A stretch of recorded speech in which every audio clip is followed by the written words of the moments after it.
The Jesuits are a military order, right? They have blind, absolute obedience to their superiors. The company of Jesus is like a company in an army. The papal bull establishing the societies, regimini militantis ecclesiae, so the militant church, that's what the formula begins with anyone who wants to serve as a soldier under the cross of Christ, under the banner of Christ. The meditation and the exercises on the two standards, Christ the commander. So the Jesuits are a military order, and everybody knows that, right? Wrong. It's a commonplace. There's a ground for it in the reality and in the documentation, but it's a very thin foundation. First of all, the name. Company of Jesus, Compagnia di Gesù. This is not a military term. It is a term related to a widespread Christian reality of the Middle Ages, confraternities. That's Compagnia, and the equivalent in Spanish and French is the word for these confraternities, these voluntary associations of laymen or laywomen or laymen and laywomen or clergy and laity that were widespread in Europe. And that is the expression that when the first Jesuits, before they were Jesuits actually, the companions were there in northern Italy before 1539. When they were asked what they were, they said, we're a compagnia, we're a brotherhood, an informal association of, by now, priests. So it's a brotherhood, it's a Bruderschaft auf Deutsch, and it with Jesu, because Jesus is our leader. So that has nothing to do with it. The superior of the order is the general of the Jesuits. We know what that's, the superior general, but the overseer, the Augustinians have their prior general, the Franciscans the minister general, the Dominicans the master general. So we have a prepositus generalis, a general supervisor. Has nothing to do with military. What about the military imagery? You do begin to get some of it as the 16th century moves on and you get into the 17th century. Again, kind of a retrospective misunderstanding of the origins. At the beginning, you have practically none of it in Ignatius's writings. And if you compare Ignatius with Erasmus, his older contemporary, who was one of the great pacifists of all times, the military imagery is much more predominant in Erasmus than it is in Ignatius. I mean, incomparably more so. Erasmus's book on Christian spirituality, the Handbook of the Christian Soldier. And nobody accuses Erasmus of being sort of a military, obsessed with the military. So, and as Antonio de Aldama, the great canon lawyer, historian of Jesuit documents, has said, this idea of the militia of Christ, this is actually a patristic, but then a medieval phrase of people in religious orders, in religious order. So it's they're athletes of Christ, they're soldiers of Christ, but it does not have this idea of sort of marshaling of forces in a military way under a supreme commander of blind obedience to go out and deal with the foe. So it's too bad because it gives, again, it's the fallacy of misplaced emphasis. There's a grain of truth in it, but it doesn't get you to the core of the reality. Matter of fact, it leads you away from the core reality.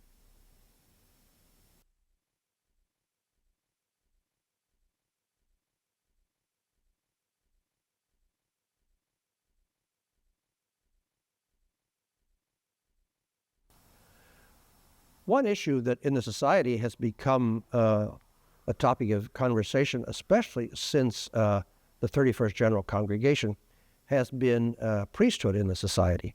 This was a non-topic until 1965, 66, when the 31st General Congregation has a document on Jesuit priesthood. Why did this happen then? Well, because the Second Vatican Council was just ending and had ended by the time the congregation was over, and it had a document on priesthood. And 31st General Congregation was done in dialogue with the Second Vatican Council. So it's not surprising that there would be a document on it. And since then, in the society, certainly teaching at Weston, had the Jesuit scholastics often ask me, well, we need to know more about the priesthood, and we don't hear enough about priesthood in the society, and so forth. So, I mean, I've been writing on that issue, but if you look at the early documents of the society, there's not much there. As a matter of fact, look at the constitutions. Ordination, the priesthood, is not mentioned in the constitutions. There's the statement that only the ordained will be admitted to final if they're priesthood types to final vows, but there's no talk about ordination. The process for ordination is just it was assumed, it was taken for granted. They were what you have. The word you have is not priesthood. You have ministry, and that's ministeria nostra, consueta ministeria. Our ministries, our ministries, our ministries. They're very concerned with ministry, and at least a few of these ministries could be done only by priests, namely the distribution of the Eucharist. In those days, only priests could do that, and especially the hearing of confessions. They did not look upon the liturgy. They did not look upon Mass as a ministry. That was something that they did, something that they celebrated, but distributing communion and hearing confessions, those were priestly ministries. The other ministries, even preaching, could be done by the scholastics and to some extent by the temporal coadjutors, even by the temporal coadjutors. So that was their preoccupation. That was their focus. What's happened since the 31st General Congregation? Well, I get a little worried because the document in Vatican II has as its implicit model the diocesan clergy. Now, it says explicitly that, well, this is one priesthood, but there have to be members of religious orders will make their adaptations and so forth. But there is, I think, really an implicit diocesan model. And why do I say that? Because here's sort of the orientation of that document, that priests are for ministry to the faithful,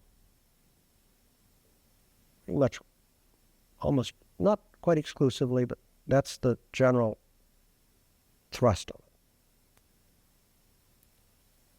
The faithful in the pews, by that I mean, although the word parish is rarely mentioned, it's looking to parish ministry. There's, say, priest, the faithful in a parish, in hierarchical communion with the bishop. And the warrant for ministry is ordination. Now, let's take a look at the society. Yes, of course there's a correlation there. But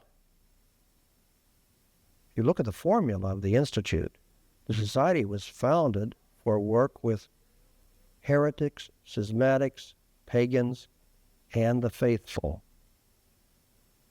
Much broader purview, you might say, with the marginalized. In the pews, in the parishes, well, we'd never had parishes until modern times, right? That was the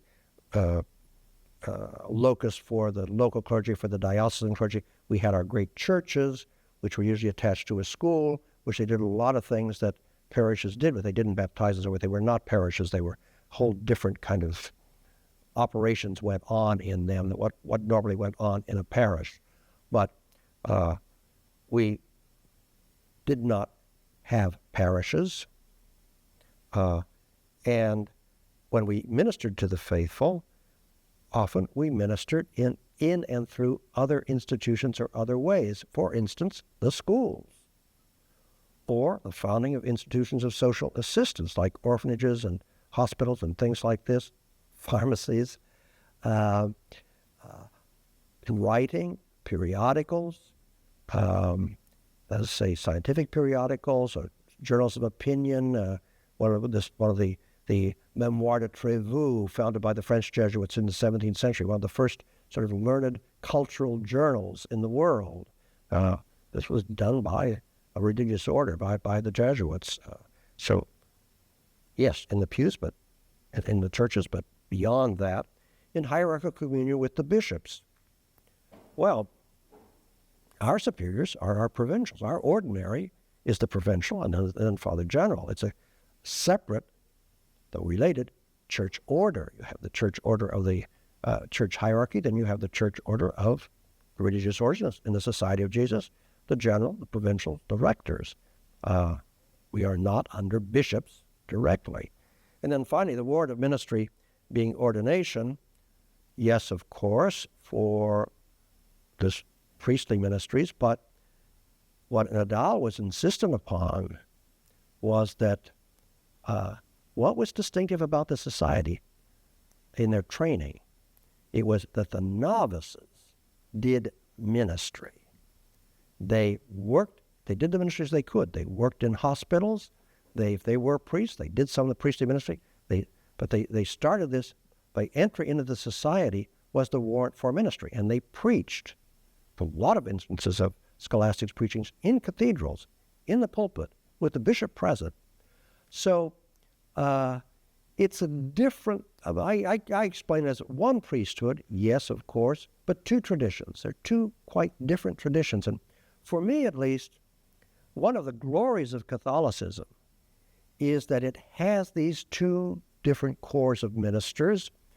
And yes, their ministries to some extent overlap, but they're very complementary to one another, and it traditionally have been complementary to one another, and are part of the richness of Catholicism. What happened in the Reformation? Religious orders were abolished. So what you basically have in Protestantism is parish ministry.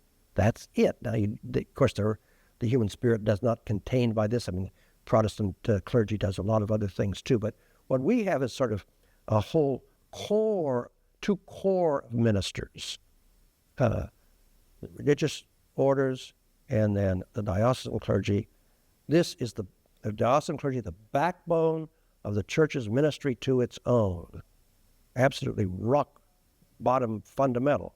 Then you've got this other group that certainly ministers to the faithful, but in different ways, and then beyond the faithful. So I think it's, for me, and I worry sometimes that these two groups are getting more and more assimilated, and for me, that's a diminishment and an impoverishment, and also it's a way of, I think, depriving the society of its independence, its mobility, the ability of provincials and the general to dispose of men, because they become more and more assimilated into that ecclesiastical hierarchy. That's what's in the long run one thing that's going to be lost. Ignatius, when at one point, when they were writing the constitutions, Polanco asked Ignatius, he said, well, is it, do you have to be a priest to be professed of the Four Vows? And Ignatius said, certainly. But the very fact that Polanco had to ask the question, I think, is indicative of something.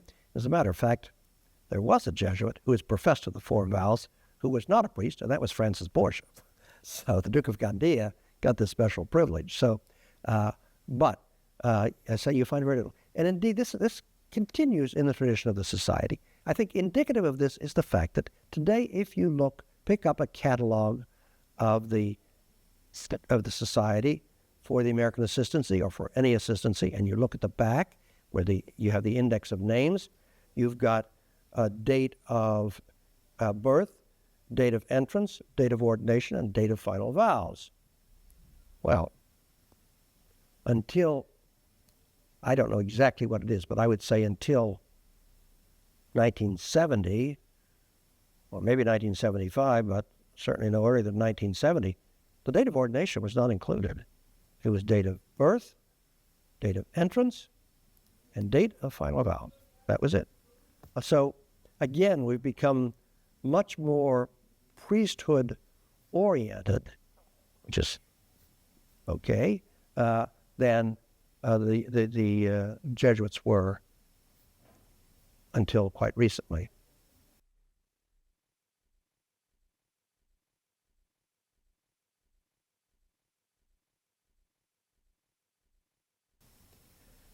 The standard description of Ignatius, even today, in many textbooks, and I would say 20 or 30 years ago, in just about every textbook and even serious studies of the European religious history in the 16th century, had Ignatius as the sort of exemplary counter-Reformation saint.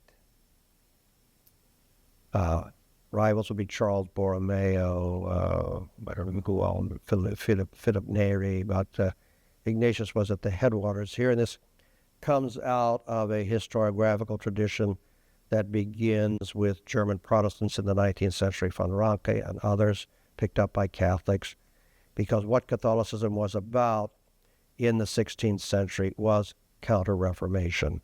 That is to say, opposing the Reformation. And Ignatius, because this is what the Jesuits were about, was opposing the Reformation. Was he, in that sense, a counter-Reformation saint? Well, yes, to some extent he was, especially later in life. By the time you get to 1550, but especially the year before he dies, 1554, 1555, the Catholic situation in Europe had changed dramatically. The Emperor Charles V, the great champion of the Catholic cause, had been defeated. He has to abdicate. The Germans have to now admit that this religious division is going to be, seems to be permanent, at least for the foreseeable future. Each ruler of these petty states could determine what the religion of his state and therefore of his subjects would be. So that's when Nadal begins to beat the drum for Germany, that the society has to rush to the aid of Germany, where the Reformation is so strong, and Ignatius himself becomes much more aware of this. So, yes, countering Protestantism. But that was not where he began.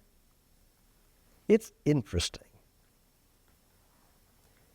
When the companions were at Paris, they're from the early 1530s, the university was agitated, severely agitated by this whole Lutheran problem and Lutheran demonstrations and the whole problem of heresy or supposed heresy on the part of theologians and the theological faculty. I mean, it was something that big public explosions about it, something that they could not have ignored. Yet, you read their accounts of those days in Paris, it's not mentioned. They were aware of it, they were concerned about it, they were certainly concerned about orthodoxy, but they didn't decide in 1535 that they were going to go to Wittenberg or they were going to go to Cologne or someplace like this to deal with the Protestants. They're going to go to Jerusalem. That's very important. It's very indicative of their mentality. Then they get to Rome, and Gallienus especially begins to see, they begin to find some heresy there in Rome, so they become concerned with it. And then, as I say, more and more, they are interested in this, and Ignatius is interested and concerned with it. Nadal at one point says, the two wings of the society are the Indies, foreign missions, and Germany. That's where we have to be putting our efforts. Well, it didn't work. Germany did become a very important place for the society, and Poland as well, this whole heresy issue, and then strong Jesuit presence in German-speaking lands.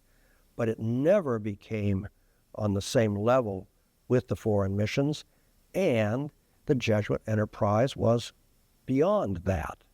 It moved beyond that. It moved to all those aspects of culture, learning, different kinds of social ministry, dealing with different strata of the population in Catholic lands.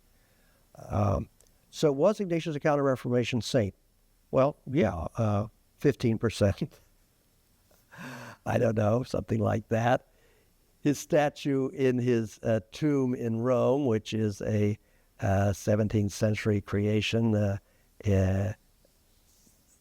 early 18th century, there he is in chasuble. Of course, that's something that, again, this whole priesthood thing, this is something that appears only about the time of his canonization in 1622. And then he's sort of on the side, the angels driving into hell, the heretics, Calvin and Luther. So there you've got the Ignatius, a Counter-Reformation saint. But that's a retrospective reading of what the reality was.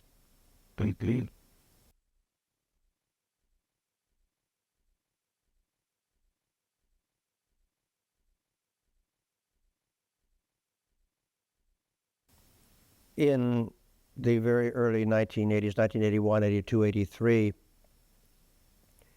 when Pope John Paul II intervened in the society and appointed Fathers Detz and Papal as his special vicars to run the society, there was a great deal of consternation, and then along with that consternation, questions about the meaning of the Fourth Vow and how the Fourth Vow was involved in this sort of loyalty to the Pope or obedience to the Pope, and what we do with this sort of disregarding our constitutions and this papal intervention. So there's a lot of discussion about that.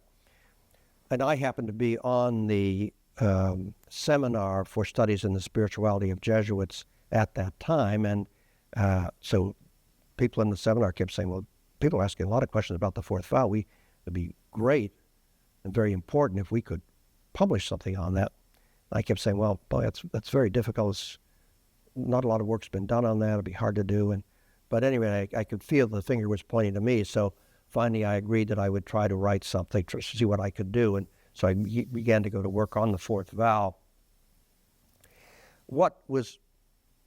I wasn't exactly surprised, but what this research confirmed with me was how little was written about that vow.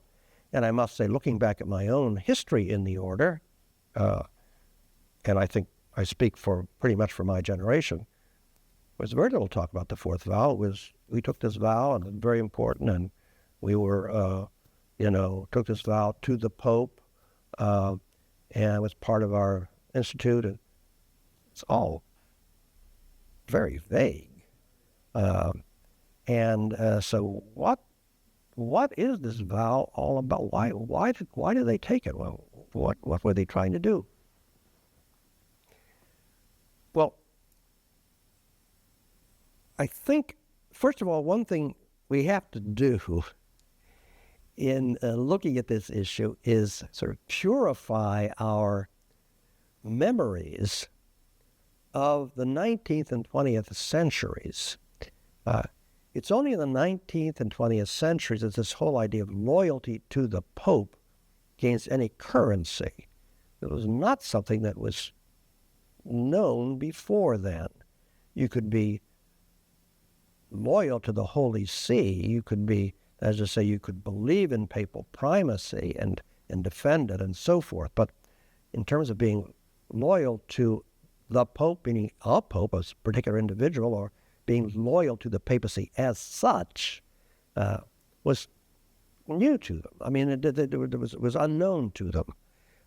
So what was this vow all about? Well, I think once you look at it, it's pretty obvious. It's about missions. And Ignatius at one point says that this vow is the principle and principal foundation of the order. That was going to be in the constitutions, but it never got in there. But I think it's a good expression. It's the principle, it's the wellspring, and the principal foundation is the foundation of what the order was all about. And in 1539, 1540, and even into 1550, what was the order primarily about? They were a missionary group. They were itinerant preachers.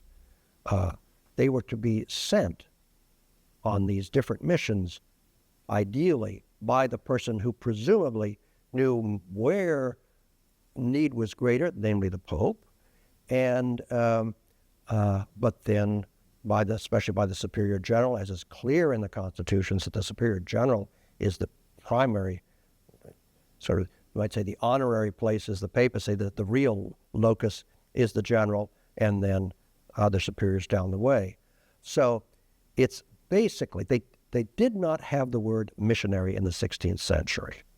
And our contemporary meaning of missions, foreign missions, and so forth was just beginning to evolve. And you get mentions of it in the formula, but they usually use the older expression, propagation of the faith, to be missionaries.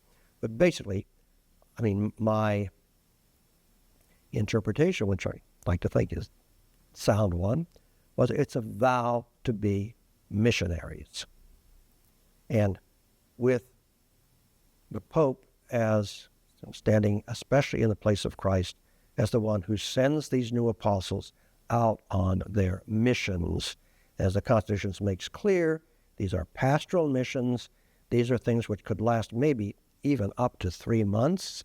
They had something very specific and very immediate in mind when they talked about what this vow was all about. And that is, for me, why Ignatius could say this is the principle and principal foundation of the order. It's this missionary, this itinerant, this going where the need is impulse, which I think is crucial to us and foundational to us. Whereas this sort of being kind of more papal focus that it's often taken in recent years doesn't tally with the story of the order. Let's say the documentation of the order with Ignatius's letters, the correspondence of the other people. Yes, they were deferential to the papacy. Yes, they believed in papal primacy. Yes, they defended papal primacy. But they was not what the first thing that the order was all about. I think this vow does get to what the order is all about. I think it's interesting that the Council of Trent, the third period, Lainez was there as general and Polanco was there as his secretary. And one of the big issues was reform of the church. I mean, the offices in the church. Reform of the papacy, reform of the episcopacy, and reform of the pastorates. So that was what reform of the church meant. And tops on everybody's list was reform of the papacy. That's the papal curia, to stop giving all these dispensations from canon law, which meant that bishops didn't have to reside in their dioceses and so forth. And the papacy was insistent that the council not deal with this issue. Pius IV was saying that he would deal with it, not for the council not to deal with it. There was a big tension in the council.